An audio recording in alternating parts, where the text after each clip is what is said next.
Hello student, study ফ্যাক্টে তোমাদের সকলকে স্বাগত জানাই।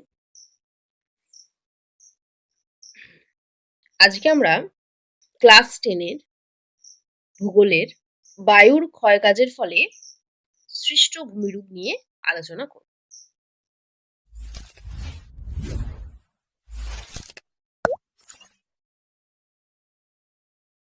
বিষয়ের মধ্যে ঢোকার আগে তোমরা আমাকে বলো, আয়োলিয়ান ভূমিরূপ কাকে বলে?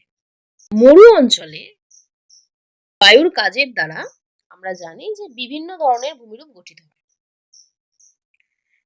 এখন এই যে বিভিন্ন ধরনের ভূমিরূপ গঠিত হচ্ছে বায়ুর কাজের দ্বারা, সেটা ক্ষয় কাজ হতে পারে, সঞ্চয় কাজ হতে পারে, যে কোনো ধরনের কাজের দ্বারা বায়ুতে যে মরু অঞ্চলে যে যাবতীয় ভূমিরূপ গঠিত হয়, সেই সমস্ত ভূমিরূপকে গ্রিক বায়ুদেবতা এওলাসের নাম অনুসারে আয়োলিয়ান ভূমিরূপ বলা হয়ে থাকে। ঠিক আছে, তার মানে আমরা বায়ুর দ্বারা গঠিত যে সমস্ত ভূমিরূপ গুলো পড়বো, সেই সমস্ত ভূমিরূপকে আমরা আয়োলিয়ান ভূমিরূপ বলবো, বা সেই সমস্ত ভূমিরূপকে আয়োলিয়ান ভূমিরূপ বলা হয়ে থাকে। এবার আমরা বায়ুর ক্ষয় কাজের ফলে সৃষ্ট ভূমিরূপ গুলি একে একে দেখে নেব। আমরা জানি যে বায়ু তিনটি পদ্ধতিতে ক্ষয় কাজ করে থাকে: অবঘর্ষ, অপসারণ এবং ঘর্ষণ। এই তিনটি পদ্ধতিতে বায়ু ক্ষয় কাজ করে থাকে এবং এই তিনটি পদ্ধতিতে ক্ষয় কাজের মাধ্যমে বায়ু যে ভূমিরূপগুলি গঠন করে, যে প্রধান ভূমিরূপগুলি বায়ু গঠন করে, সেগুলি হলো ইয়ারদাং, জুগেন, গৌড় বা গারা, এছাড়াও ইনসিলবার্জ, ভেন্টিফ্যাক্ট, ড্রেকান্টার, মেশা ও বিউট, পেডিমেন্ট, অপবাহন সৃষ্ট গর্ত বা বেসিন, এই সমস্ত ভূমিরূপগুলি বায়ু ক্ষয়কার্যের দ্বারা গঠিত হয়। এবার আমরা একে একে এই সমস্ত ভূমিরূপ সম্পর্কে জেনে নেব।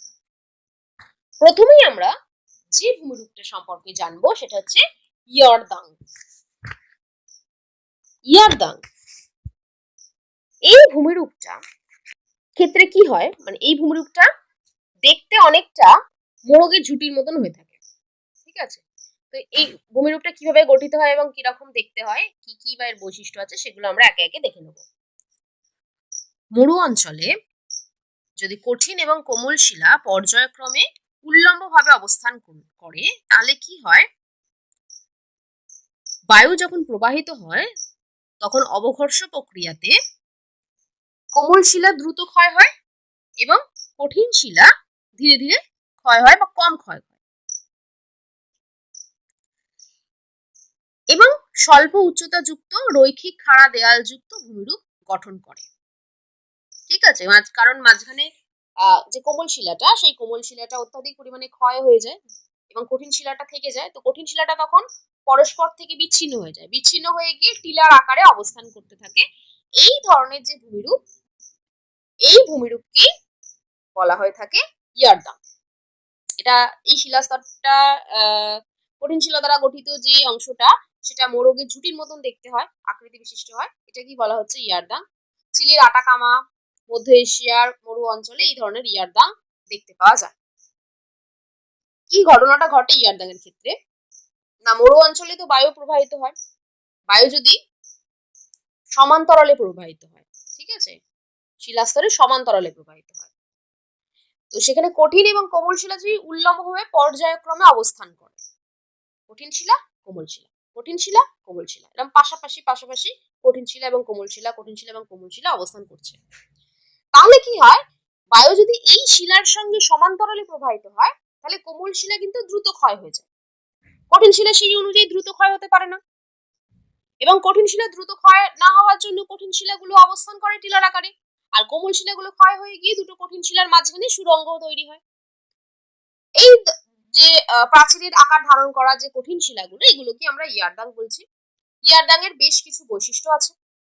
প্রথম, ইয়ারদাংয়ের উচ্চতা 6 মিটার পর্যন্ত হয় এবং এটি প্রায় 70 থেকে 400 মিটার পর্যন্ত বিস্তৃত হয়। দ্বিতীয় বৈশিষ্ট্য, কঠিন শিলা এবং কোমল শিলা উল্লম্বভাবে ও বায়ু প্রবাহের সমান্তরালে বিন্যস্ত হয়। 3 নম্বর বৈশিষ্ট্য, বায়ুর অবঘর্ষ প্রক্রিয়ায় ইয়ারদাংয়ের সৃষ্টি হয়। চতুর্থ বৈশিষ্ট্য হচ্ছে ইয়ারদাং বিচিত্র প্রকৃতির শৈলশিলার মতো দেখতে হয়।